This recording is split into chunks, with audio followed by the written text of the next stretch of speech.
Bye bye cher du 2.0, bonsoir à toutes et à tous, ou plutôt une bonne nuit, il est minuit 10 sur le 2.0, on va écouter un peu sur Sud Radio une professeure d'origine maghrébine attaquée par ces individus. Vidéo. De ceux qui veulent que notre société elle soit en tension et qu'on a un affrontement entre mais la vérité, et donc on affaiblit la République. Et je vous le dis un dernier mot, et après promis je vous laisse reprendre votre émission en main, il n'y a pas de problème. Mais moi il y a un slogan féministe bien connu qui dit « Ne m'émancipe pas, je m'en charge ». Eh bien moi je crois que défendre les droits des femmes, qu'aujourd'hui défendre l'émancipation des femmes, ce n'est pas l'ordre de s'habiller d'une façon ou d'une autre. Les féministes, elles se sont battues, d'accord, elles se sont battues pour être libres et même à la limite pour être à poil sur les plages. Et maintenant c'est exactement le contraire qui est en train de se passer. Et les féministes, elles n'osent plus l'ouvrir. Elles n'osent plus parler. Elles n'osent plus. Le féminisme est un courant qui est de plus en plus à la mode.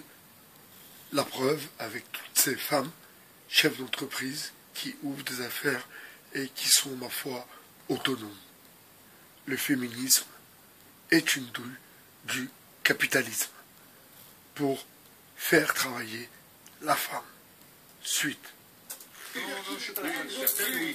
c'est ça la vérité. Benjamin, j'ai écouté avec beaucoup d'attention, mais lorsque vous avez la certitude qu'une femme, par exemple, porte l'abaya, comme dit Françoise, et qu'elle tient des propos qui sont tout à fait consubstantiels à l'islam politique, est-ce que vous ne considérez pas qu'on doit s'y opposer?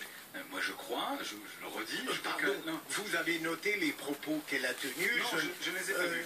Vous m'apprenez, ce que je vous dis, c'est que à partir du moment où dans un cadre scolaire et du prosélytisme, évidemment que j'y suis opposé. Mais moi, ce n'est pas le sentiment que j'ai sur cette affaire, ce n'est pas ce que j'ai vu, ce n'est pas ce que j'ai lu, ce n'est pas ce que j'ai entendu. Ce que je vois, c'est qu'encore une fois, c'est l'extrême droite qui a fixé l'agenda politique et médiatique dans ce pays. Et que dans un contexte de tension et de racisme, comme il est le cas dans la société, on sera tous d'accord pour dire que notre société elle est traversée, et pas que notre société à nous, d'ailleurs le monde est traversé par une vague et une offensive raciste, il n'y a qu'à voir ce qui se passe aux États-Unis avec Trump.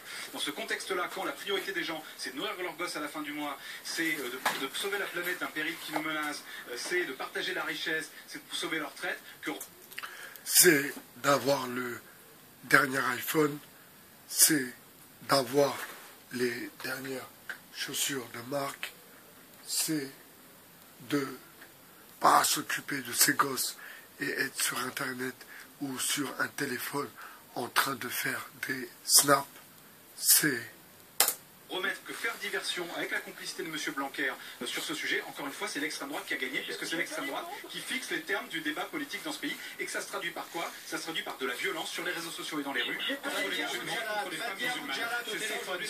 Le téléphone, c'est pas facile. Cher Benjamin, je vais peut-être vous surprendre, mais l'islam n'est pas une race, c'est une religion. C'est une religion, donc c'est un choix. Tous les choix peuvent être critiqués. Le degré d'orthodoxie est un autre choix. J'ai dit que ça servait de prétexte à du racisme. J'avais du corps d'une femme.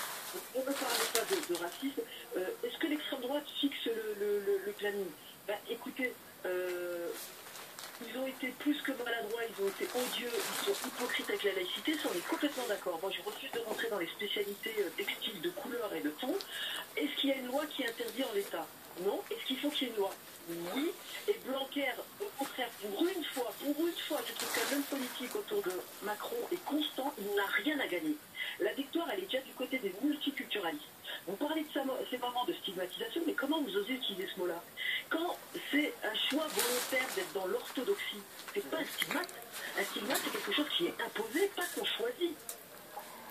Ce qui est imposé, un stigmate. Alors, bien sûr, le multiculturalisme, c'est bien Emmanuel Macron qui nous a vendu le plan de Soros, n'est-ce pas? Et ensuite, il vient critiquer et, ma foi, dénigrer, comme d'habitude, l'islam. Nous sommes dans une période qui est une période charnière, si vous voulez, mes amis. Suite. Vous ne pouvez pas parler de stigmatisation, vous parlez de violence sur les réseaux. 8 morts. des agressions, elles touchent quelle communauté en France? Vous ne pouvez pas dire ça. Enfin, vous parlez des mamans, vous utilisez le slogan « Ne m'émancipe pas, je m'en charge ». Je pourrais vous dire, cher monsieur, vous êtes un homme, laissez les femmes en parler. Ne m'émancipe pas, je m'en charge. Pose la question, je réponds, justement, je dis que je n'ai pas la légitimité à dire aux femmes comment s'habiller, comment ne pas s'habiller. Je considère que ça dépasse le débat politique et démocratique. L'émancipation, elle devait être de gauche. Et là, dans votre ego gauchiste sur Génération, vous n'avez pas parlé de la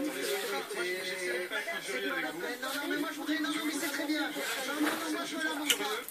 Bah voilà, ce sont ceux qui ont fait 68, vous voyez, les petits bourgeois, en fait. C'est eux qui ont fait 68 et qui vendent 68 comme une super grève, alors que c'était un truc promoté par des petits bourgeois. L'émancipation, elle est individuelle. Chacun décide. L'émancipation, c'est de donner la capacité. Non, je finis ma phrase. C'est de donner la capacité à chacun de penser par soi-même, y compris contre soi-même ou contre ce milieu. Mais parce que c'est vous qui décidez. Qu'est-ce que vous pensez, monsieur Lucas, du voilement des fillettes? Dites-moi ce que vous en pensez. Mais personne ne dit que la société... Arrêtez maintenant, s'il vous plaît. Fatia, écoutez-moi, personne ne considère autour de cette table que le voile est l'alpha et l'oméga d'une civilisation. Nous le savons tous parfaitement. Après, c'est la manière de lutter. Moi, il me semble que le combat contre le communautarisme qui est essentiel, il faut le mener. Eh bien, c'est pas par là qu'on va le mener. Je préférerais qu'on commence à interdire le financement étranger des mosquées. Je préférerais que nous menions le combat contre la Turquie. D'accord, mais est-ce que vous pensez que la France ne perdrait pas de lourds contrats avec l'Arabie Saoudite et avec ces Yéménites, que Dieu soulage leur peine? Alors, quand ils parlent des étrangers qui investissent en France, bien sûr, leurs amis les Saoudiens, moitié saoudiens, moitié sionistes, sont bien sûr avec eux. Suite. Non, mais ça, c'est... Non, il n'y a rien qui est fait. Rien qui est fait. Il n'y a rien. Excusez-moi. Laissez-moi... Fatia, laissez-moi terminer. Moi, j'ai pas l'impression qu'on soit dans des enfants traumatisés. Tous les gens qui parlent des sorties scolaires avec des mamans voilées expliquent que ça se passe dans 99,9% parfaitement, qu'il n'y a pas de prosélytisme. Donc, je termine.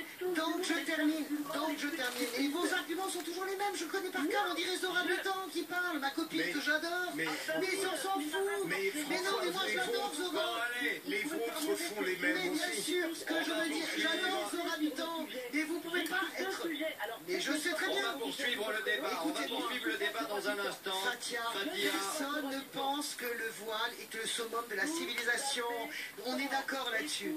Est-ce que vous êtes d'accord? Est-ce que vous êtes d'accord pour dire que le communautarisme doit se combattre autrement, plus fortement? Alors elle répond et c'est la pub. Allez, hop. Moi je vous parle d'école. Très bien, moi je vous parle de communautarisme. Il n'y a rien de plus important que l'école. Je ne crois pas que les enfants soient empoisonnés parce que des mamans voilées accompagnent les sorties scolaires. On va continuer dans des débats tout à l'heure. Ce serait de demander aux parents Polémique sur le voile. Polémique sur le... Vous imaginez, mes amis, à notre époque, ce que l'on peut entendre, les débats stériles, les débats sur une sorte de voile. Vraiment, la France devient un pays pitoyable. Je vous dis, à tard plus dans Flexibus, by BHA, votre philosophe. Excusez-moi, je suis fatigué. Bonsoir, passez une bonne nuit, une douce nuit. Et bonjour plutôt, il est minuit 19 sur le 2.